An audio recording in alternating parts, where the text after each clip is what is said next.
So just an FYI, the bee that we thought flew out of the plane did not fly out of the plane. It's in the plane. While you were sleeping, it was crawling around on your seatbelt. If it's not stinging you, I don't know what to do about it. Is a bee, though? It's a bee. It's in the plane. Holy shit. Yeah. You have pictures? No, I don't. I turned the cameras off, and he flew up around here and did this and landed right there. And I was like, well, I could smack him, but you seem to be sleeping all right. He's not hurting you. But he went to the back seat, last I saw, so I wouldn't put your hands back around there too much. And when we open the doors, we just run screaming in opposite directions. Fair enough.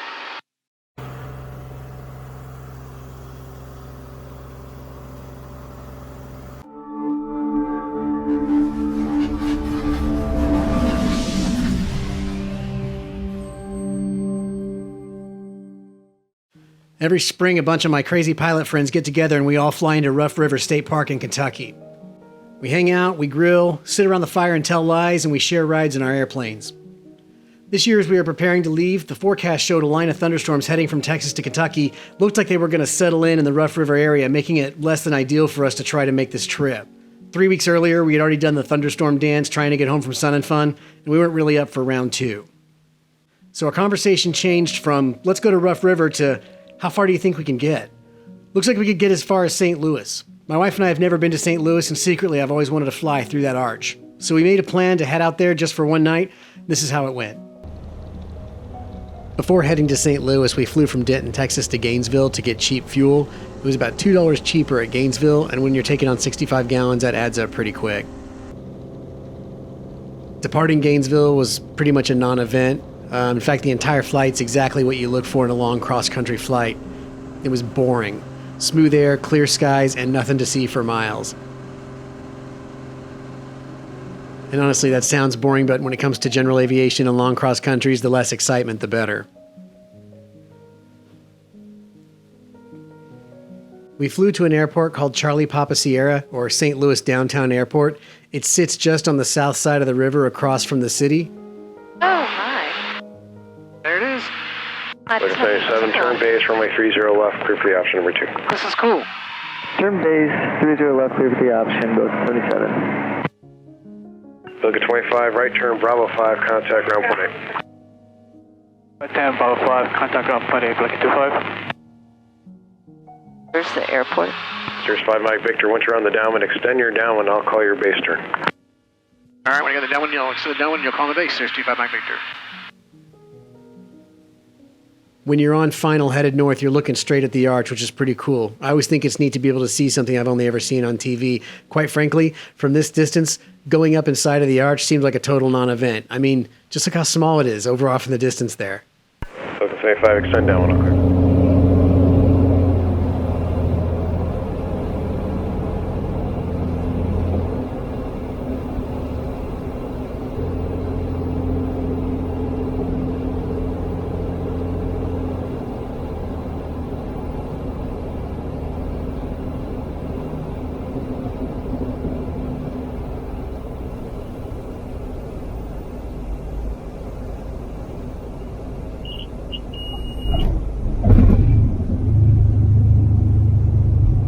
All right, so real quick here, I kind of want to take a shortcut and interrupt. So we checked at the hotel, we got lunch. Immediately, we got tickets to go up in the arch, and the closer I got to it, the more I regretted agreeing to do so.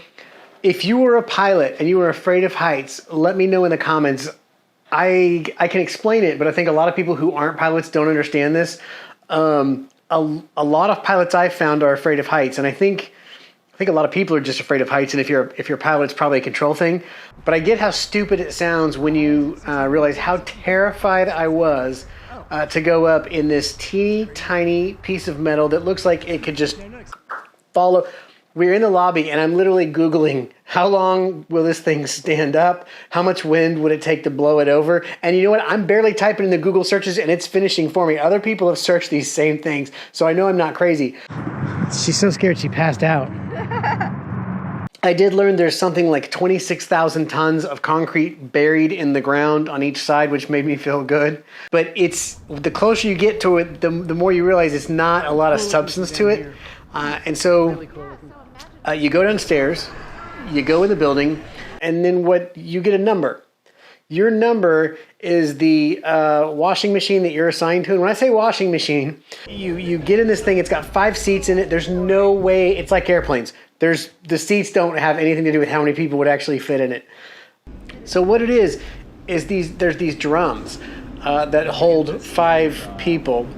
They're connected together by what feels like some sort of bungee cord or yarn. I don't know, but you can definitely feel yourself being pulled up. It's 4 minutes. I mean, you're going up like you're in an elevator, and then you start going at an angle, and then you start going sideways, and then the doors open, and you're in another little corridor.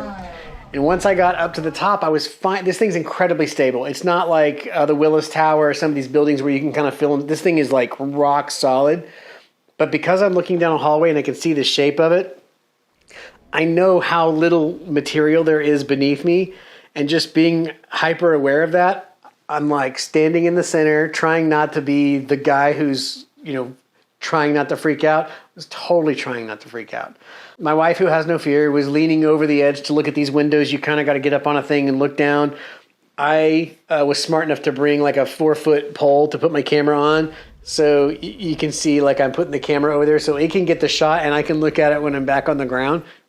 Just thinking about this structure and how if I built it, it would just fall over sideways. And it's on the edge of a riverbed, which I don't assume is the strongest soil. On an interesting side note, since 1982, 11 pilots have flown through the arch in an airplane and none of them have ever been caught. None of them have ever been caught. None of them have ever been caught. None of them have ever been caught.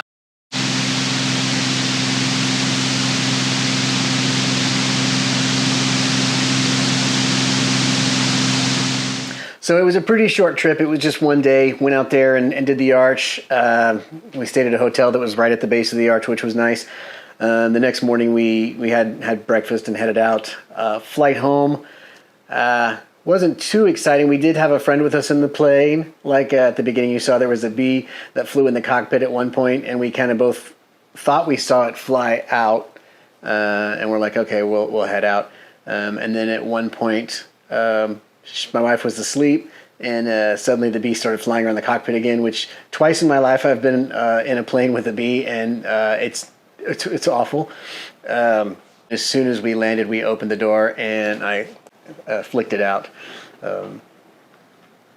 I'm sad I didn't get to go to Rough River, but this was absolutely the right choice. We had followed storms out there, and they were predicting storms the following day back in Texas and 300-foot ceilings. So we got a little bit of rain on the way, but I would say maybe 4 or 5 hours after we landed, it would have been outside of my minimum, so it wouldn't have been something I wanted to do. So hopefully next year, back to Rough River, having fun with my friends. I did watch a lot of their conversation through text about what the weather was doing out there, and it was absolutely the right decision to pick a different trip for that weekend. So thanks guys for watching the videos and liking and all that good stuff. Thanks for everybody who supports the channel. You guys fly smart, and I'll catch you in the next one.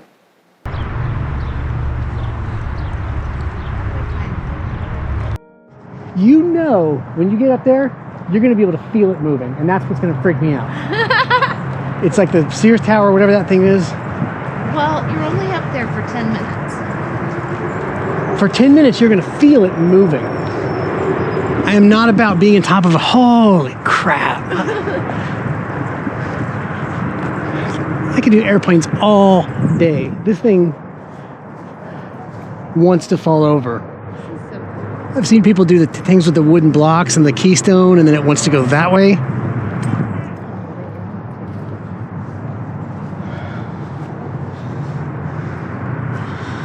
She's so scared she passed out. She's addicted to TikTok. She's just laying there. It's cool looking from down here. Really cool looking. So imagine how cool it's going to be. I just hope it's anchored really deep in the ground.